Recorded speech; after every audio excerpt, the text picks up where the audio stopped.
Rimantas Greičius. Apsakymų rinkinys knyga Dilgėlynų rojui. Apsakymas Lenktyniuoja raitos. Nesuprantu, kas mūsų žemėj dedas. Kodėl lakštingala paskelbėm svetima? Kodėl ne savo protų vėl gyvenam, išduodam talentus lengva ranka? Nesuprantu, kodėl pakitus vėjams suskubom nerį murdyti purve. Kodėl galop savom valdžiom atėjus iš savo kapo buvo ištremta. Nesuprantu, už ką piktai ją smerkiam, už tai, kad tėviškę dainavo ji, o gal už tai, kad naktimis jį verkė, rašydama, kaip liepė jai kiti, o ji žėrės kaip gintaro lašelis. Jos budelius mūsų atmintis ištrins, ji sąžinė tautos kančių pakasta, šviesios takus į ateitį pramins. Juozas Petreikis stovėjo įsirėmęs į vienintelį dar nenugriuvusį supuvusios tvoros stulpą ir akimis rikiavo 5 vešlioje žolėje vos įžiūrimus kelmus. Akivaizdu, jog su medžiais kažkas susidorovo jo ne šiemet ir ne pernai. Prie eglės kelmo jo davo ne vienerius metus krautas kupstas, kurio paviršium šmirinėjo rudos krusdėlės. Kadagi jis čia lankės paskutinį kartą? Ar ne prieš 10 metų? Tada sodybėjo dar krutėjo prieš daugelį metų iš jo tėvų ją nusipirkę sutuoktiniai.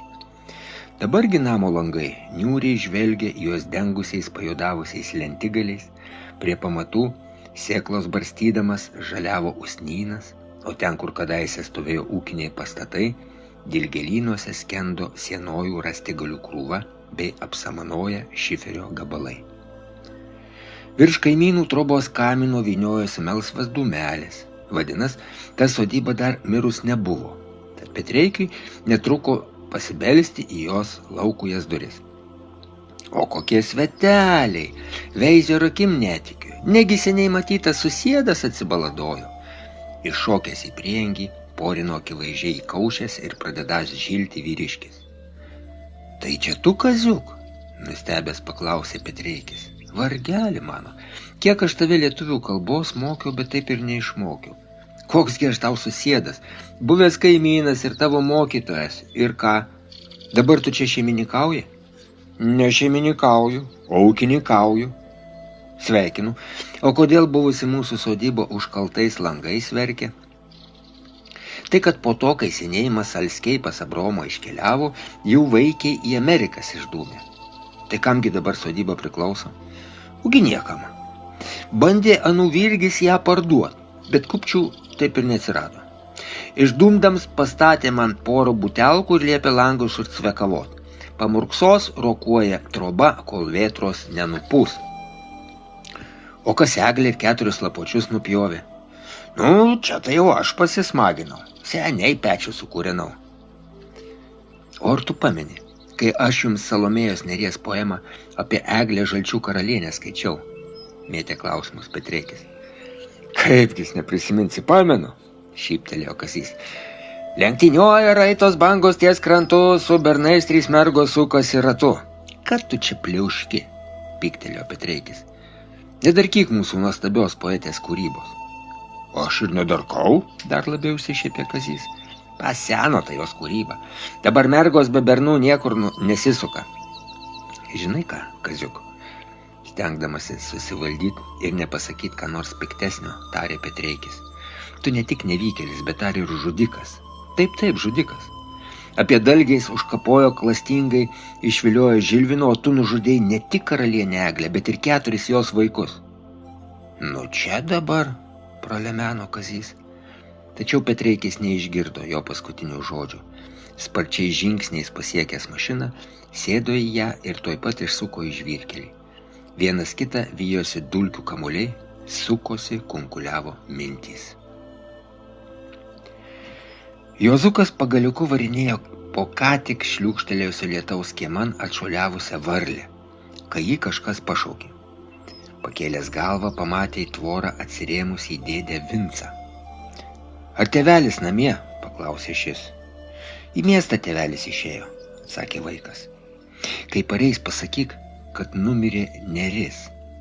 Numirė neris, nustebo Juozukas. Argi upė gali numirt? Kokia upė, susiraukė dėdė. Salomėja neris numirė. Neužmirši pasakyti tėveliui? Neužmiršiu.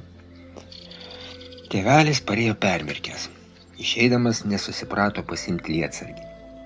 Kai Juozukas pranešė dėdės atneštą naujieną, aiktelėjo. Ką tu sakai? Tai didžiulė nelaimė.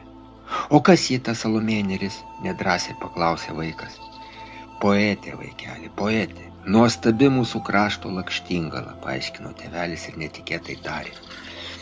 Mamytė sakė, kad tu jau neblogai skaitai, net pasakas įkerti. Gal norėtum Salomėjos sukurtą pasaką paskaityti? Apie ką? Apie mergaitę Eglę, tapusią Žalčių karalienę. Tokią pasaką tikrai norėčiau paskaityti. Ir jau prisilakstęs, vakare tėvelio paduotoje knygelėje susirado šią pasaką. Juozukas ėmė skaityti. Lenktyniuoja raitos bangos ties krantu, 3 žvejų mergaitės sukasi ratu. Po poros dienų, pavakarę, pamatęs kieme ant suolelio sėdintį ir iš karklų pintinę pinantį senelį, Juozukas pribėgo prie jo, klestelėjo greta. Ir kaip neklestels, jie vakar padėjo jam panemunėje augusių karklų prisipjauti ir namo parnešti. Senelis geras, labai myli anūkėlį, tad šis mėgsta įsitaisyti greta jo, apie šį bei tą pasikalbėti. Tai kam dabar seneliuk pini pintinėlę? Pasidomėjo. Susėdams. Bulbekas jums paprašė surekst, atsakė senelis ir patylėjęs paklausė. O tu žvirblelių kur skrajoji, kad po pietų tavęs nemačiau? Niekur neskrajoju, įdomią pasaką skaičiau. Naja, gal apie raganą šluot apžergusią? Apie kokią dar raganą, nusikvartojo vaikas. Apie gražuolę Eglę, kuri ištekėjusi už Žalčio ir pabuvusi Žalčių karalienę, kartu su savo vaikais pavirto medžiais. Ta pasaka poetė Salomėja neris eilėraščiais parašė. Tai va kokią pasaką ta moterėlė sumislijo. Net Žalčiams leido savo karalienę gražuolę mergaitę išsirinkti, atsiliepė senelis. Ir pro akinių viršų įdėmiai pažvelgęs į vaiką paklausė. Salomėja, sakai, bene tai bus ta pati Saliutė, su kuria tavo tėvelis mokėsi. Ji kartą ir čia buvo atvykusi. Su manim mandagiai pasisveikino. Paskui ilgai su tėveliu ant suolelio sėdėjo, apie kažką šnekučiavosi. Ant kokio suolelio? Ogi ant to, kurį aš buvau sumeistravojęs ir prie anos tvoros alksnio pavėsį pastatęs. Deja, ir suolelis, ir alksnis seniai supuvo. Na, bet tu nepasakei, kokiais medžiais Salomėja Žalčių karalienę su žalčiukais pavertė. Karalienė Egle, jos sūnus ąžuolų, uosių ir beržų, o dukrelė drebulė. Naja, tai visas miškas. Senelė, o žinai, ką aš sugalvojau? Glausdamasis prie senelio šono, porino Juozukas. Sakyk, žvirbliuk. Seneliuk, o ten, kur tu buvai suolelį pastatęs, ant kurio Salomėja sėdėjo, ar galėtumėm pasodinti 5 medelius? Kokius medelius? Na, tuos iš pasakos. Eglę, ąžuolą, uosį, beržą ir drebulę. Tai kad jie žvirblelį nei obuolių, nei kriaušių mum neduos. Jie ne sodo, o miško medžiai, bandė aiškinti senelis. Negi miško medžiai mūsų sode neauks? Nesiruošė pasiduoti vaikas. Auks. Tik ar jie čia mums reikalingi? Reikalingi. Labai reikalingi, nes jie mums iš nuostabios pasakos atėjo. Tai pasodinsim? Gerai. Bet tik rudenėlio sulaukę juos pasodinsim. Rudenėlio sulaukęs, iškeliavo Juozukas į mokyklėlę. Sugrįžęs iš jos, vis senelio klausė. O gal jau metas mūsų medelius sodint? Senelis aiškino. Sodinsim, žvirbliuk, kai ruduo lapus nuo medžių ant žemės nubarstys. Nekantriai laukė Juozukas, kai einant namo iš mokyklėlės per miestelio parką, po kojomis sušlamės paauksuoti klevų lapai. Sulaukęs, pasakė seneliui, kad jau metas būt keliauti mišką 5 mažyčių medelių ieškoti. Iškeliavo jėdu šeštadienį po pietą. Į karutį porą kastuvų įsimetė. Manė vaikas, kad teks ilgai po mišką braidžiot persodinimai reikalingų medelių ieškant. ir stebėjosi, kaip lengvai juos pavyko surasti. Nežinojo, kad senelis jau buvo pabraidęs po mišką ir parinkęs persodinimui tinkančius. Kaip ir buvo sutarę, Eglė karalienė išsikasė už lapuočius visą galvą aukštesnę. Kai sodino, pro šalį pliumpinės kaimynas išsišiepė. Bene protelį susėdę senatvėj pametei, kad drebulė su beržais sode sodini. Mažu tikiesi ant jų šakų obuolių su kriaušėm užsiaugint, o Eglė vietoj skujų bene bananų maišą tau atseikės. Atseikės, atkirto senelis. Tada ir tau po čerkos užkast bananą duosiu. Dabar jau Juozukas ėmė nekantriai laukti pavasario. Upeliukais nučiurlenus sniegui, kasdien parėjęs iš mokyklos bėgo prie medelių, tikėdamasis pamatyti prasikalančius pumpurėlius. Pirmoji gyvybės ženklų vaiką nudžiugino drebulėlė, paskutinė Eglė. Prigijo visi medeliai. Tų metų vasarą tėvelis paklausė: o ar norėtum, sūneli, pabuvot prie jūros? Žinoma, tada jau rytoj sėdam į traukinuką ir nubildėsim į Klaipėdą. Nubildėję, per pušyną nužingsniavo prie Baltijos. Jūra šėlo, o tolumoj į ją leidosi liepsnojanti saulė. Ir tada Juozukas ištarė: lenktyniuoja raitos bangos ties krantu. Ir tarsi atsakas pasigirdo tėvelio balsas: tik tu pažiūrėk, sūneli, ten prie pat vandens 3 grakščios mergaitės sukasi ratu. Ir rausvai jas dažo saulė leisdamos.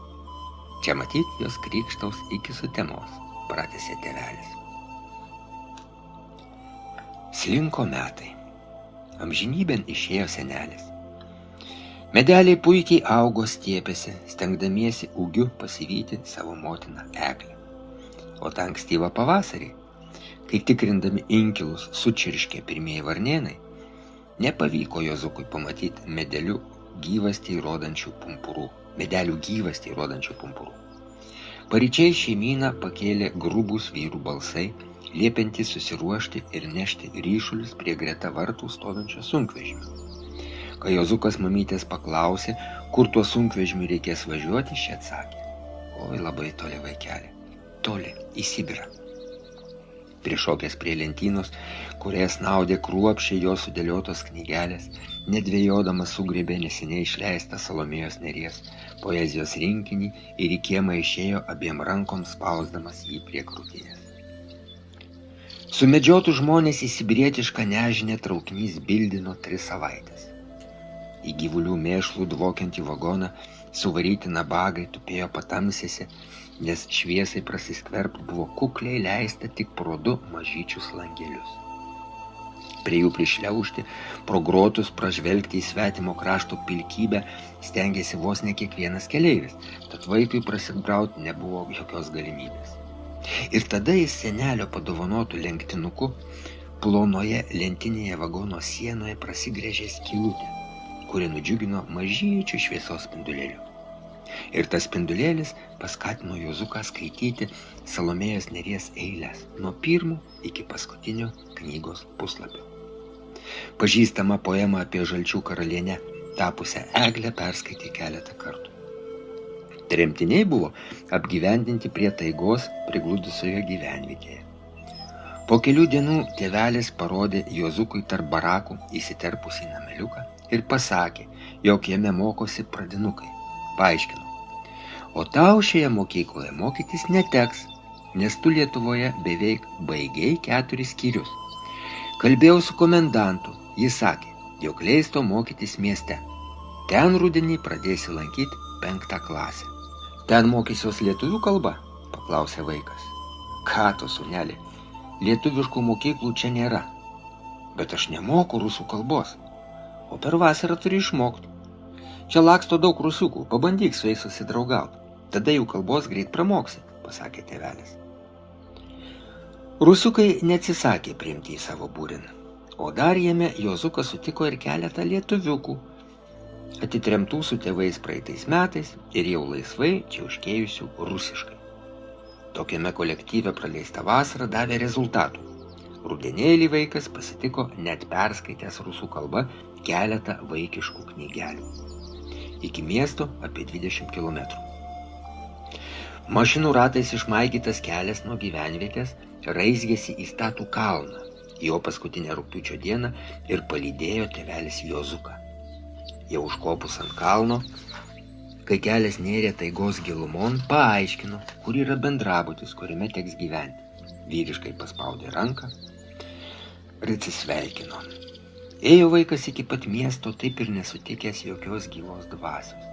Krūptelėdamas, kai girgždėlėdavo palinkus, po savims kūjų pribaršiusi pušis.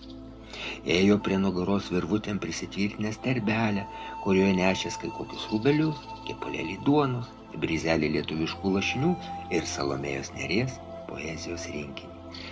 Jį leido pasimti tėvelis. Bendrabutyje vaiką pasitiko įvairiaspalvė publika. Didžiuliame kambaryje jau buvo įsikūręs ukrainiečių, vokietukų, o daugiausia rusų vaikai. Jie žvelgė į nematytą lietuviuką su nuostaba, kalbino iškart jame taisyti Jozuko šnektoje pasitaikančias klaideles. Mokėsi lietuviukas patenkinamai. 5 mokytojai jį nudžiugindavo tik retsykiais, tačiau retai aplankydavo ir dvejetas. Žinodamas, kad namuose teks pabuvoti tik lapkričio pradžioje rudens atostogų metu, kartą netikėtai savęs paklausė: o kogi aš nusikaltau, kad mokytis turiu rusų kalbą? Ir ar kasdien kalbėdamas vien tik rusiškai neužmiršiu savo gimtosios lietuvių kalbos? Saulėtą spalio sekmadienį, kai bendrabučio berniūkščiai kieme varinėjo kamuolį, nutarė Jozukas nukeliauti prie už miesto esančio ežero. Pasiėmė Salomėjos Nėries poezijos rinkinį, skaityti kurį bendrabutį nesiryžo, bijojo vaikų pasišaipimų. Kai įsikūręs ant kranto, iš terbelės išsiėmė knygą, krūptelėjo. Piktai ūžtelėjo garvežys, subeldėjo pravažiuojančio traukinio ratą. Supratęs, kad greta ežeriuko yra geležinkelis, pašoko, rankute pamojavo tolstantiem žaliem vagonam. Pamojavo tikėdamas, jog traukinys vežė keleivius ten, iš kur kitokiame vagone jis su tėveliais buvo atvežtas pavasarį. Jei į vakarus, tai tik į Lietuvą, į tą pajūrį, kur lenktyniuodamos sukosi, purslais taškėsi bangos. Kai aukštybėse tinginiavusi saulė pasislėpė už atklydusio debesėlio, į pakrantėje augusių drebulių viršūnės, sudrebindamas jų lapelius, įsisuko vėjelis, suvilnijo mieguisto ežero paviršius. Susiradęs knygoje eiles apie eglę ir stebėdamas, kaip ežero pakrantės smėlį ėmė skalauti putojančios bangelės, Jozukas ėmė skaityti. Lenktyniuoja raitos, bangos ties krantu. Jis skaitė vis garsiau ir džiaugės, kad skaito lietuviškai ir kad jam lengva skaityti. Vietomis neskaitė, o deklamavo mintinai. Daug nuostabių šios poemos eilučių vaikas įsiminė, dar sėdėdamas ant į nežinę bildėjusio vagono gultų. O saulė neketino atsisveikinti su debesėliu, tad šėliojantis vėjelis vis raitė ties krantu bangeles. Prie ežero Jozukas ėmė lankytis dažnai, kol šis neužšalo, ir vis garsiai skaitė eiles apie eglę. Rankutės mojavimu lydėjo į Lietuvą ir ne kitur skriejančius keleivinius traukinius.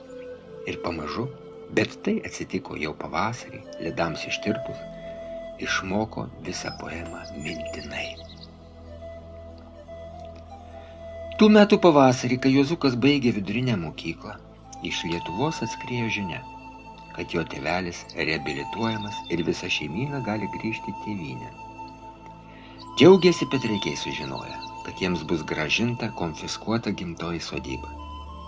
Tačiau sodyba buvo sunku atpažinti. Tuoj pat po šeimininkų ištrėmimo joje apgyvendinta kolūkiečių šeima visus tuos 7 metus jos visiškai neprižiūrėjo. Pro namo stogo čerpėse žiaujėjančias skylės, į kambarius lietaus metu čiurkšlėm veržėsi vanduo. Dar senelio statytas namas rymojo pajuodavusiais sienojais. Iš papuvusių langų rėmų biro stiklai. Nelengva buvo tokią šeiminėlę vis dėlto daugiavaikė iškrapštyti. Ir ji ir ūkio valdžia priešinosi iki paskutiniųjų ir užtarėjų jiems nestiko. Čia buvo tikėtasi, kad tikrieji šeimininkai Sibire supuvo. Tad netikėtai apsireiškė, pasitikt buvo ne šiaip pykčių, bet net keiksmažodžiais. Nerado Jozukas sodo pakrašty su seneliu sodintų medelių. Jie, nevaišinė čia apgyvendinto šeimynos vaisiais, buvo paversti malkom ir sukūrenti. Buvę tremtiniai neviltin nepuolė. Tvarkė sodybą išsijuose, namo stogą mokytojas Petreikis su sūnum nueiliavo Naujutėlaičių šiferiu. Langų angos džiaugiasi sulaukusios naujų, baltai išdažytų rėmų, kurių stikluose ėmė žaisti saulės spinduliai. Artėjo rugpjūtis ir Jozukui reikėjo galvoti apie studiją. Viliojo vaikiną mokytojo profesiją, gimtosios kalbos studijos.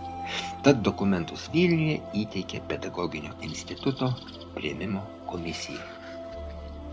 Kad vargu ar įstos, mintį išmėstelėjo jau pirmojo egzamino metu. Rašiniui buvo pasiūlytos 3 temos ir visos jos lietė lietuvių klasikų kūrybą. Stojančiųjų publikai niko rašyti. O jis vis maigė rašiklį, nežinodamas, kągi daryti. Pakilti ir išeiti. Kad jis nerašo, pastebėjo pagyvenusi komisijos narė. Priėjus pasiteiravo, kame problema. Aš baigiau rusišką mokyklą, tad lietuvių literatūros klasikai man nežinomi, tik su Salomėjos Nėries poezija. Į Sibirą važiuojant teko vagone susipažinti, atsakė Jozukas ir nedrąsiai paklausė. O gal man leistumėt, ką nors laisvą temą parašyti? Minutėlę, atsakė moteris, ir nuėjo pasitart su kitais komisijos nariais. Sugrįžus tarė. Pasakei, kad kelionės į Sibirą metu turėjai progos susipažinti su Salomėjos Nėries poezija. O kelerių metų, ko tada buvai? 10, sakė Jozukas. Šaunu, tai ir parašyk, ką žinai apie mūsų Lakštingalos kūrybą. Šiaip tai tu mus nustebinai. Dauguma iš ten sugrįžusių renkasi ne lietuvių, o rusų kalbos ir literatūros studijas. Jozukas iškart suvokė, apie ką rašys. Brūkštelėjo pavadinimą Lenktyniuoja raitos. Mintys lengvai gulė popierių. Kai Jonukui ėjo 7 metai, jis jau buvo perskaitęs keletą pasakų. Sužinojęs, kas tokia Salomėja Nėris perskaitė jos nuostabią poemą apie Eglę Žalčių karalienę. Tų pačių metų rudenį kartu su seneliu sodo pakrašty pasodino 5 medelius – eglaitę, ąžuoliuką, uosį, berželį ir lapeliais drebančią drebulėlę. Visi medeliai prigijo, puikiai augo, tačiau po 4 metų berniukui teko su jais atsisveikinti. Kartu su tėveliais jis buvo įsodintas į Sibirą riedantį vagoną. Tame vagone perskaitė visą Salomėjos Nėries poezijos rinkinį, kai kurias eiles išmoko mintinai. Kitą dieną stojantieji būriavosi prie koridoriuje iškabinto lapo su pažymiais, kuriuos pelnė už rašinius. Kiekvienas gavo 2 pažymius – už turinį ir įveltas gramatikos klaidas. Jozuko rašinys buvo įvertintas 5 su pliusu. Gramatikos klaidų matyti įsivėlė daug, nes šioje skiltyje jis aptiko 3 su minusu. Galutinis pažymys – 4. Nugirdau už jo nugaros stovėjusių 2 merginų pokalbį. Įdomu būtų pamatyti to 5 su pliusu kūrėją, maloniu balsu tarė viena, kuris vargšelis rašydamas turbūt labai jaudinos, nes įvėlė aibę gramatikos klaidų. Pamatysi, jau pirmą studijų dieną tą pliusu pamalojantą vargšelį pamatysi, ne šiaip atsakė, o prunkštelėjo kita. Neiškentė Jozukas atsisuko ir akimis susidūrė su juodaplaukės merginos žvilgsniu. Kita, kurvinai dažytom lūpom blondinė, timtelėjo šią už parankės. Eime, kavinukėj mudviejų bernai laukia. Tų metų rudens sekmadienį, kai tėvai jau buvo gyvenimam prikėlę gimtąją sodybą, apsilankęs joje, Jozukas susimąstęs pastovėjo prie 5 kelmų. Paskui tėvui tarė. Manau, metas išraut kelmus ir jų vietose vėl pasodinti 5 Salomėjos Nėries medelius. Ar pritarsi mano sumanimui? Žinoma, pritarsiu. Mudu su mama šią temą jau kalbėjom. Buvau susitikęs su ūkio pirmininku. Jis ryt atsiųs traktorių kelmam raut. O tu sėsk ant dviračio ir nuvažiuok pas eigulį. Jis žadėjo parinkti persodinimui tinkamus sodinukus. Ir eglaitę kaip dera, už lapuočius aukštesnė. Ta kartą Jozukas porą dienų suvėlavo grįžti į studijas. Iš sodybos išvyko tik tada, kai iš rautų kelmų vietoje jiedu su tėveliu pasodino eigulio atvežtus medelius. Pasitikusi jį kurso draugė paklausė, kur buvai prapuolęs? Tai buvo ta pati juodaplaukė mergina, tada su drauge stovėjusi prie koridoriuje iškabinto didelio lapo, stebinusio stojančiuosius jo penketus su pliusu ir norėjusi pamatyti to pliuso savininką. Juozuką tada pakerėjo švelnus jos tamsių akių žvilgsnis ir jau pirmą studijų dieną priėjęs prie merginos tarė, tai aš esu tas vargšelis, kuriam komisija užrašino 5 prisiuvo pliusą už klaidas riebų minusą. Nugirdau, jog ši studentė norėjo mane pamatyti, džiaugiuosi galėdamas jai save pristatyti. Aš Juozas, o aš Eglė, atsakė ši ir padavė jam ranką. Žalčių karalienės bendravardė. Dar nepasiekęs asfalto juostos, Juozas sutramdė kunkuliavusias mintis, nes pasibeldė sprendimas. Ir tas sprendimas nebejotinai turėjo sulaukti Eglės pritarimo.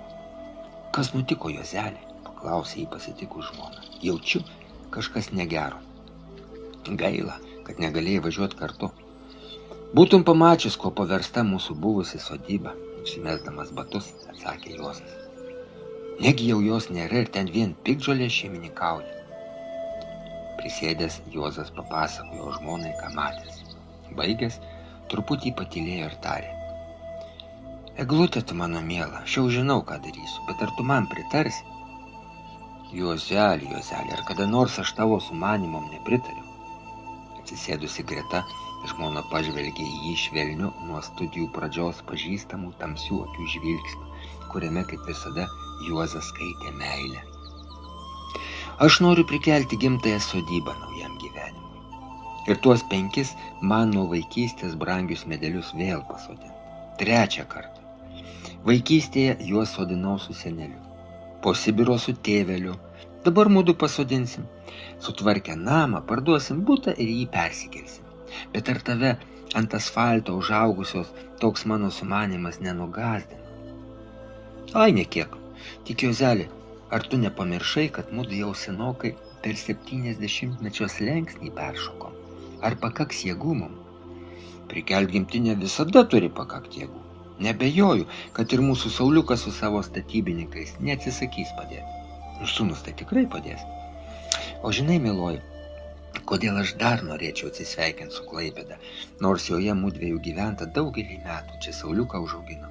Na, taigi mūsų valdžiažmogiai, kurių dauguma menkystos, o menkystos, kaip žinai, visada nekenčia talentų, vėl užsimojo, kaip tie žilvina dalgiais užkapojo žvejo sūnus trypti, iš lietuvių atminties trinti Salomėjos Nėries vardą. Ir vėl jie niršta, jog iki šiol mūsų gatvė neatsikratė poetės vardo. Nebejoju, jie dar spės nudraskyti nuo namų lenteles su jos vardu. O kuo jas pakeis, nenoriu nežinot. Žinau vieną, gatvėje su nudraskytų Saliutės vardu gyventi negalėsiu. Tau, Juozelė, reikia nurimti. Deja, dar sulauksim visko. Nuvertę Cvirkos paminklą, apdrabstę purvai Salomėją, menkysnos nenusiramins, ieškos kito talento. Gal tokio likimo susilauks ir mūsų literatūros galiūnas Justinas Marcinkevičius. O žinai ką, Eglutė, važiuokim prie jūros. Pasilgau jos, ji mane nors laikinai nuramins. Tuoj pat? Bet jau saulelė miršta, juosta vandenėlis. Tai gerai, karštis atslūgo, žmonių ten mažiau bus. Prie bangelių prisiliesim, besileidžiančią saulę pasigėrėsim. Tai kylam ir važiuojam, sakė Eglė ir paklausė. O gal ir Jūrutę pakviečiam? Jis sakė, labai norinti prie jūros pabuvoti. O Jūrutė čia? Mudu anūkėlę aplankė.